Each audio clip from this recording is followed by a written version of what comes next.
One of the things I teach in my course Starts is the stages of the painting. When you know what to focus on while you're painting, especially in abstract art, it's less likely that you're going to get stuck and you're going to get lost. So in this video, I'm going to talk about the different stages that this small painting in my sketchbook goes through. At the beginning here, we are just at the beginning stage. This is the stage where I'm just playing with materials. I have got no idea what I'm going to do. I've got a little bit of an idea about the colours that I'm wanting to use, but really that's all. I'm just trying things out and playing with materials. I'm using different tools. I'm just trying to sort of make a surface that has lots of interest. So I'm going to do some line, I'm going to change the pencil and do different coloured lines. I'm going to use, in this one I'm using the stencil just to get some shapes going on, but I'm using it very loosely. And all I'm doing here is trying to relate a line to the shape that I've got underneath. A lot of this will get covered up, and I know that right from the beginning, but what I'm just trying to do is create layers of interest, and so that whatever is left showing is interesting. I'm not analysing anything here. I'm really just trying to make the surface come alive and have a lot of interest and have a lot of possibilities for what this painting might develop into. Now I'm putting on thicker paint because the paint underneath is all quite thin, so this is just a difference, but it's still light. It's still just playing around with paint, playing around with shapes, and seeing what sort of effects I can get by dragging the brush over the surface in different ways. At this stage, all I'm doing is looking out, having my radar on high alert for things that I like.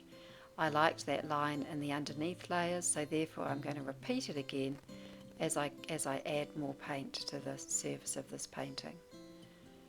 So constantly I'm just looking at what's happening and saying, well, does that look good?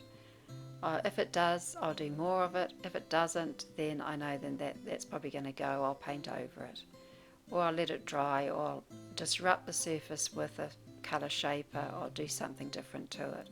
If there are things that I don't like, I'm certainly not going to try and fix them.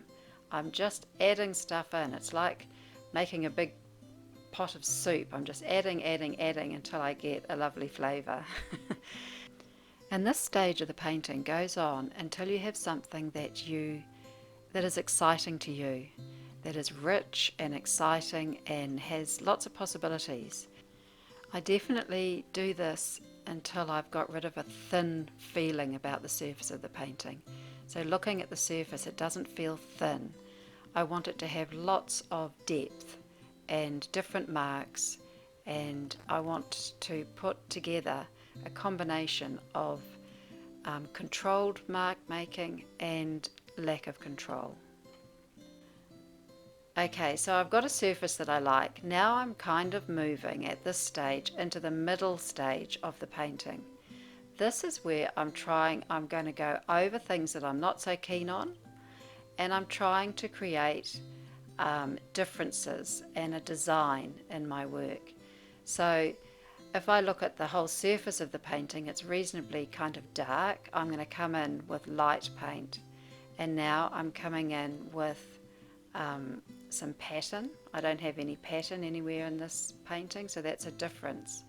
Now I know that a lot of these stripy patches are going to get covered up, but these just give me options for the future. I'm just sort of laying the foundations. So now I'm thinking a little bit. I'm thinking about what I've got, and I'm saying, what haven't I got, and putting those things in. So I haven't got pattern, so I'm putting that in. And I'm just sprinkling little bits of pattern around the composition, so that as the composition develops, these little bits can peep through. And so I just continue now to put paint on. I'm putting warm over the top of cool. I'm constantly thinking about differences now. I'm trying to create a composition that still has interest, but has differences, has lights and has darks, has soft edges, has straight edges, sharp edges, has thick paint, has thin paint. All of these differences are going to make this painting interesting. And so when like with this brush now and this dark area, I'm bringing in some design. I'm saying this is going to be a dark area of the painting, and I'm going to make some shapes with dark paint, and I'm just sort of distributing them over the composition so that my eye, or the viewer's eye, can be led around. So I'm creating edges. Those edges are helping to create the design of this abstract painting. So at this stage, I am sort of applying a little bit of analysis. I'm still asking myself, what have I got, what haven't I got? So I don't have a long skinny line, so therefore I'll put one in and see what that looks like. Using, trying to let the accidental marks sit with structure and an intentional sort of edge, so that I have control sitting next to a lack of control. Those are opposites and they look really good together. It's what I'm trying to get in all of my paintings. So that now that I can see quite a clear design in my painting, I'm going to now look and be a little bit more analytical about it. I'm now going to look at it and ask myself, how is the eye being led around this painting? Where are my strong contrasts?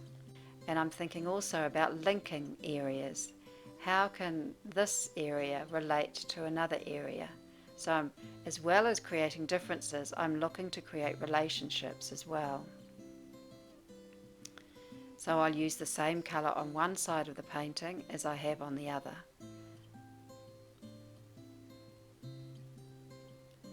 Now I'm getting to the end of the painting and I'm just fine-tuning here. I'm just creating small changes. I like the design and I'm just creating little differences now. And here I'm coming in with a pencil, and this isn't going to disrupt the design of the work. It's just going to add detail. So this is the sort of finishing things that I do at the end of the painting. And now with this red, I've already got the red in the painting, but now I'm looking at how I can put it in a different way.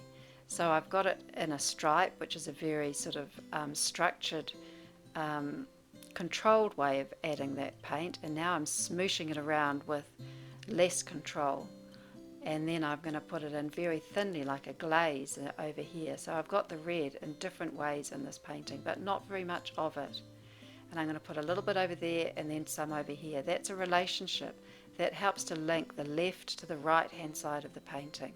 It helps to unify the whole composition. And there's the composition finished. So I hope that helps you understand the importance of knowing the different stages and what to focus on when you're creating a painting.